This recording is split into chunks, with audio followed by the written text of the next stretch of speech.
All right, welcome back to another lecture on chaos and fractal dynamic systems.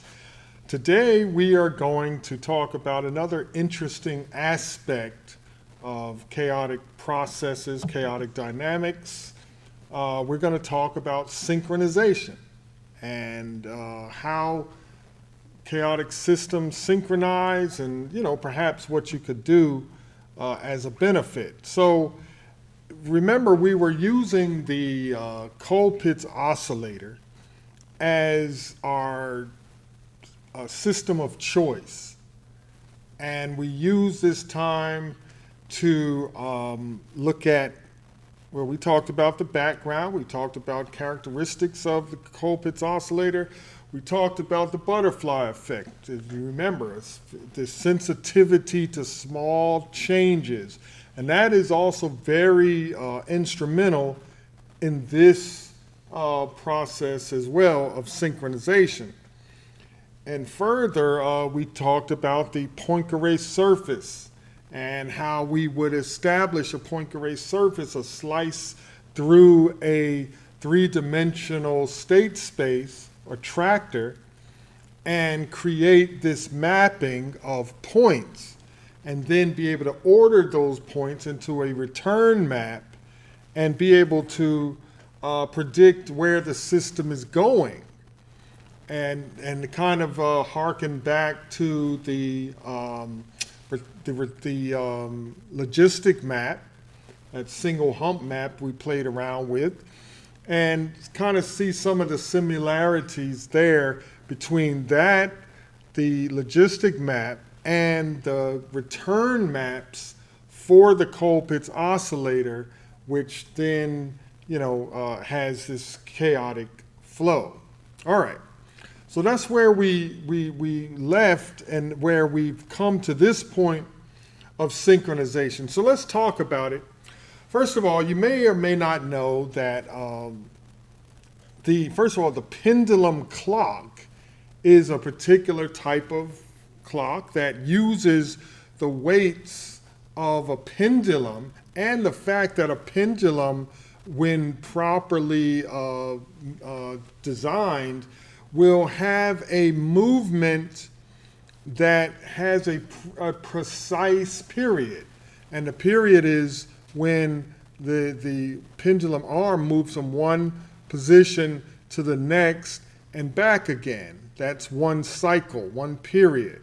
And so how frequent it does that is dependent upon the length and the weight that is at the bottom, as you can see these two clocks together. Now, so some interesting things. One was the reason why this scientist and inventor, Dutch scientist Christian Huygens, I believe is his name, in the 17th century developed a pendulum clock, because he needed a very accurate timepiece to be able to determine, for sailors to be able to estimate longitude.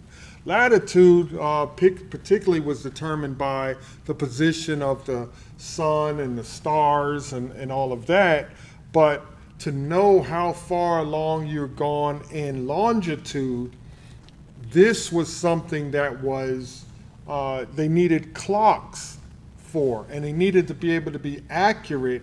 And so he utilized the fact that these pendulums would give you accurate periods, thus timing, and thus the pendulum clock was formed. Now, as you can imagine, if you inventing something and you're testing it out, you put it on the wall to make sure that they're running and they're running. You may have several of them, side by side, and let them run. And you can imagine being into one of these clock shops and hearing all this, the pendulums and the cuckoo clocks and all that, the sounds and everything else.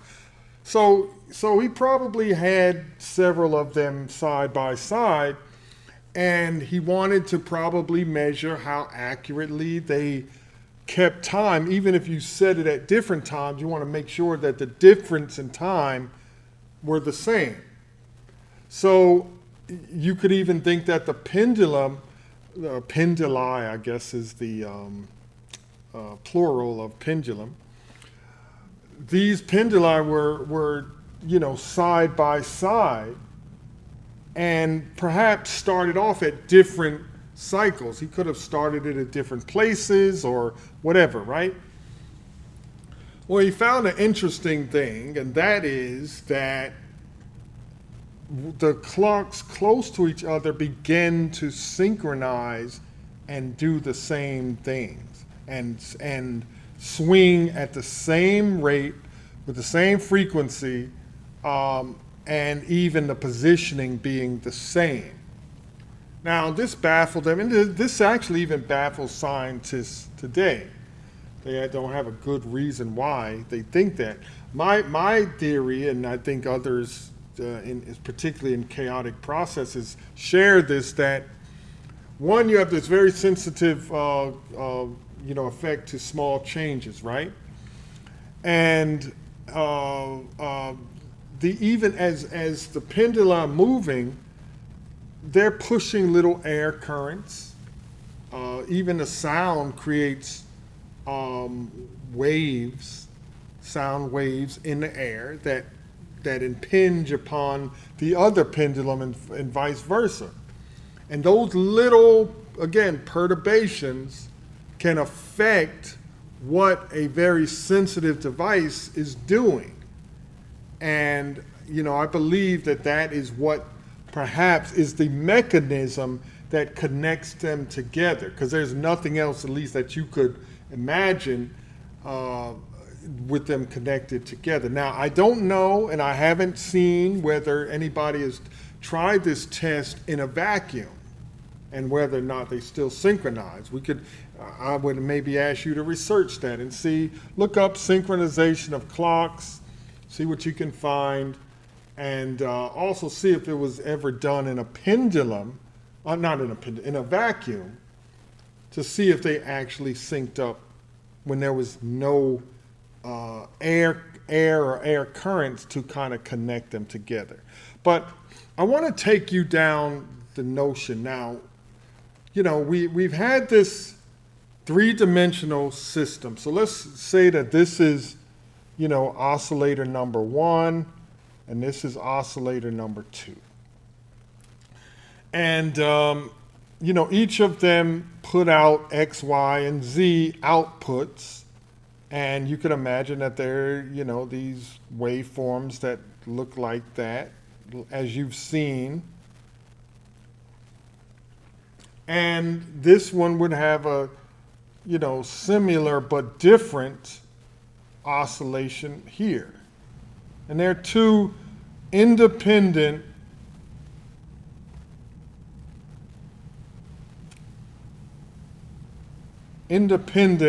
oscillators with free-running oscillations. You're not doing anything to them. So, and they would produce, these chaotic oscillations as you have seen. Now, suppose that we somehow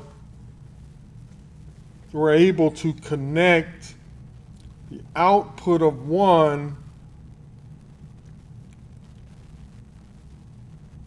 in some fashion, and you would ultimately, and I use Y here, so you would ultimately have, this delta Y we can call is equal to, let's say, Y2 minus Y1. So there's some coupling that occurs somewhere. And, you could do something to this coupling. For example, you could, put something in the middle of it to change what it does, so perhaps it's not fully, Y2 minus Y1, but maybe it's some constant times y1. But you're affecting it somehow. Well, the odd thing that happens is that when you do this in the right way, you can make the two oscillators do the same thing. And this is called synchronization. And not only with y1 and y2, what you're trying to do is to say delta z equals delta y equals delta x all go to 0. So remember, we're playing on the fact that chaotic oscillations are affected by small changes. And if that small change has some intelligence to it, then you could make it synchronize. So if we have time, there's two more concepts. This notion of symbolic dynamics and then synchronization amplification, because it puts those two ideas together, the synchronization and the controlling symbolic dynamics, to allow you to communicate and transmit digital information. That's the notion. So the control, synchronization, and actually controlling symbolic dynamics, that's all what it will be. Hopefully I can culminate the pinnacle of this discussion will be that. So stay tuned. But let's continue with this, because I want to just talk you through it, show you exactly what we've done, and then I want to show you how it looks on Matlab, and then of course we'll share this code with you, and then you can play with it yourself. Okay, so here are two Colpitts oscillators, identical. You leave them alone, they'll run, they'll produce, chaotic oscillations built based upon, their design. And we're going to assume that all the L's and the R's and the Q and the R and the C and the C, E, all are the same. So they will do the same thing, but it won't be doing the same thing at the same place, because probably no way you can start them exactly at the same place, initial condition at the same time. So what do we do here? All right, so if suppose we did this, so this is oscillator 1, and this is oscillator 2. And we connect oscillator 1, and I'm going to make it in such a way that it, well, let me move this. I'll put this 2 right there. Okay, so that's oscillator 2. And so I'm going to connect here a little resistor, and it's going to connect right there. And we call that R sync. So this is a resistor that we can change. So that's the symbol for a variable resistor. We can change its value, and as we change its value, we can get this and this to start to do the same thing. Now you note we're not connecting. Well, you know what? Let me change this, because I want to do what I'm doing in the circuit. I mean, in the equations, and what I'm doing in the equations is I'm connecting VE. So let's try it again. So I'll again use this resistor, but I'm going to connect it to VE. And this still is R sync. Okay? And again, with the right value, this one and this one will do the almost identical. And as I was saying, we're not connecting all three of them together, all three outputs, VC, VE. Remember, we had I sub L, but just that's the current that flows, and it's, you have to, it's a little harder to get access to that anyway without breaking the circuit. So we would just connect this together with the variable resistor, tune it, and start seeing this do what the others do. Now, mathematically, let's just take a look at what we're doing. So here's the expression. Now, this gives, here are the differential equations. This is the change in the emitter voltage, right? So if we put something there, this is essentially what we're doing. So if we said, and I'm just say minus V E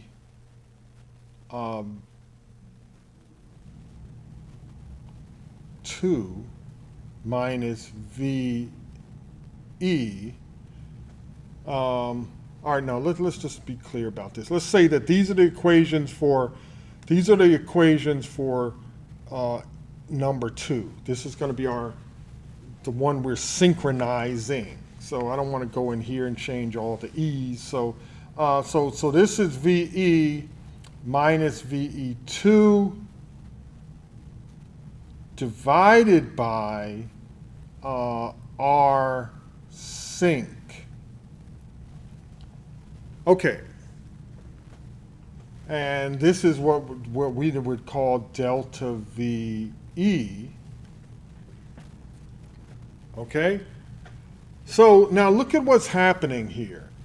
All right, so when these two things are doing the same thing, that is VE equals VE2, then of course this delta VE equals 0.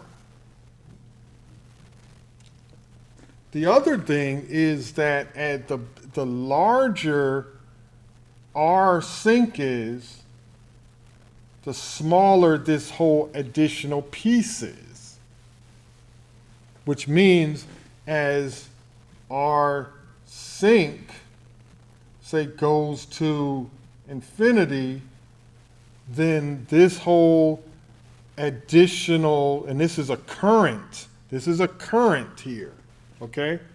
Because it's V over R. This additional current, this, I'll call it I sync, goes to 0 as R sync gets bigger, it goes to infinity. So you're trying to find a balance where this additional little current, so this minor current is starting to influence this enough that it makes it do what you want it to do, where thereby VE minus VE, this delta VE is 0. So it might be a little counterintuitive, because if a delta VE is 0, then you're not adding anything. But you don't have to add anything because they'll be doing the same thing. You got it? So this is a process, and you could do that on any one of these equations with the appropriate voltage value or current if you wanted, because you could somehow induce a current, maybe use some sort of inductor or magnetic element to induce a current, and synchronize or control it that way also, right? Okay, so I want to go through and start showing you this. Now again, apologize if you can't see this in the presentation, but I'm trying to, I'll give you the code, you'll be able to see this. So looking at this function I call Colpitts underscore sync. It's the modified equations, and right here you can see that modification right there. That is, you know, S2, so I input the synchronization values that we want to, you know, synchronize to.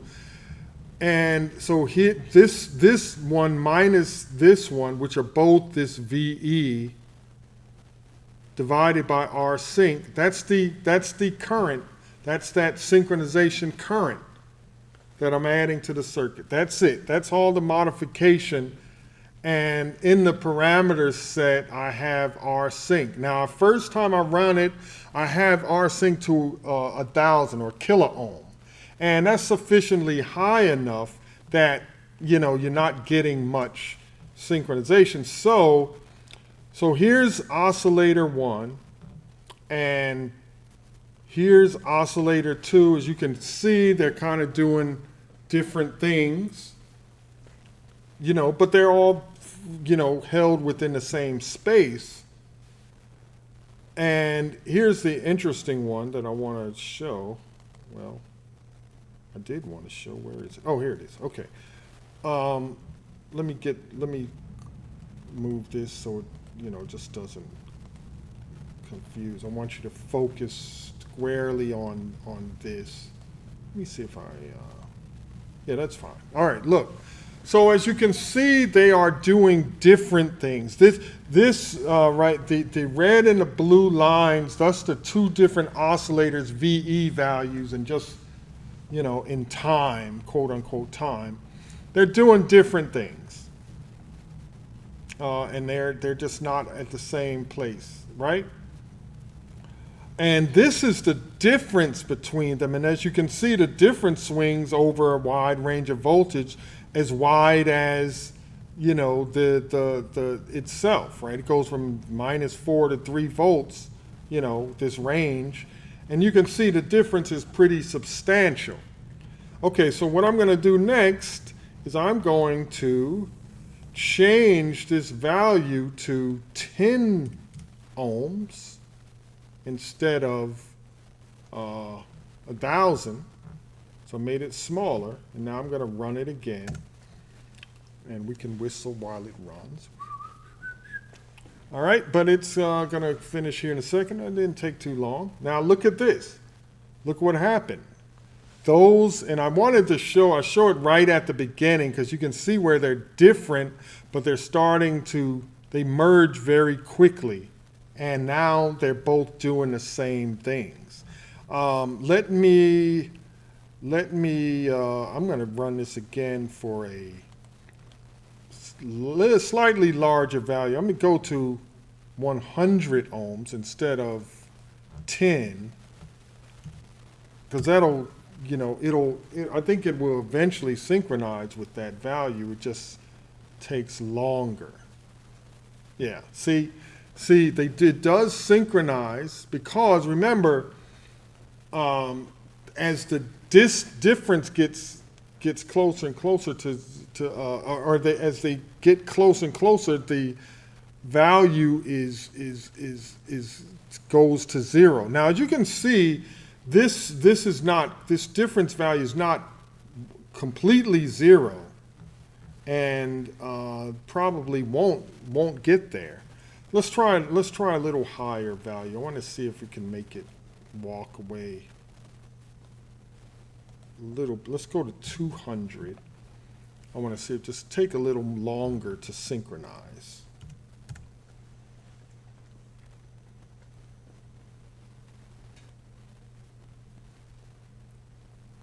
All right, so this actually didn't synchronize, at least over the time I gave it.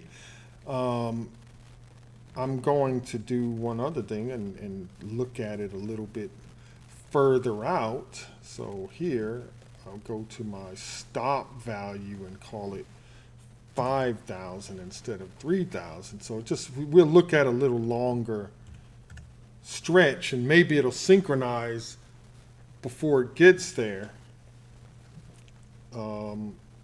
Yeah, see, so right around 3,500 100 iterations, it starts to line up. So it takes longer, you know, the larger the resistance, which means the current is smaller and it, you know, it causes it to synchronize, but it takes longer to do it.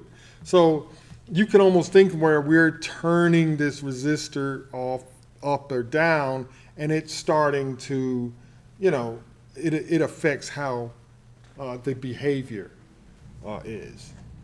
Now, you know, I'm gonna go back and, you know, you can kind of blow it up as well. I'm gonna make this value like, I'm gonna say 3 ohms.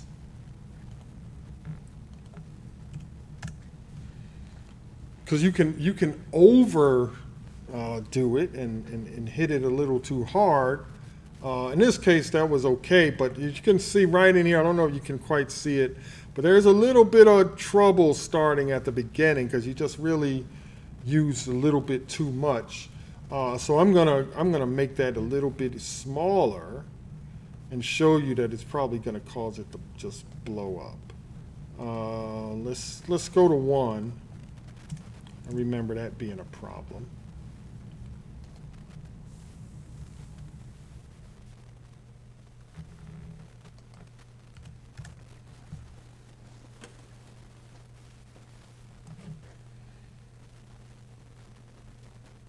All right, so you can see that there is a big blow up here. If you can see this number, this is 10 times 10 to the 21st. So something catastrophic happened in the circuit. So we don't want to use that big of a value. So I like, you know, somewhere like 20 is a good number, right?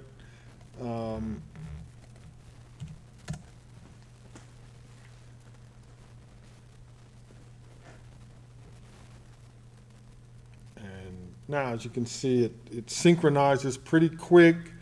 You still got some value to the difference, and it kind of sits there. It doesn't seem like it's going to get any smaller. You would expect to just see a complete straight line at 0, but it never gets there.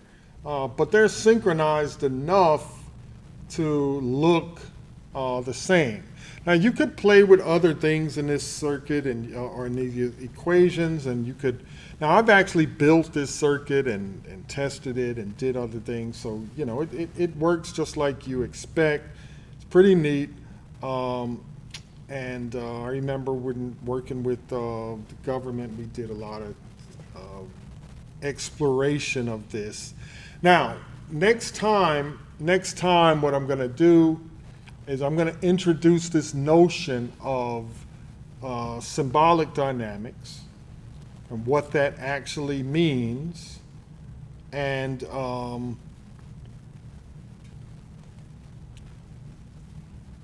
also we'll talk about other chaotic oscillators as well, but we'll do the exercises on this, but we'll talk about that. And then if we can get a grasp on that, then the next time I'll talk about, well, I'll show you about synchronizing a system that has been controlled to carry digital information. And if you synchronize them, then the new oscillator that you synchronize also carries the information. All right, we'll get into all that in next time. So I hope you enjoyed this, and we will see you next time.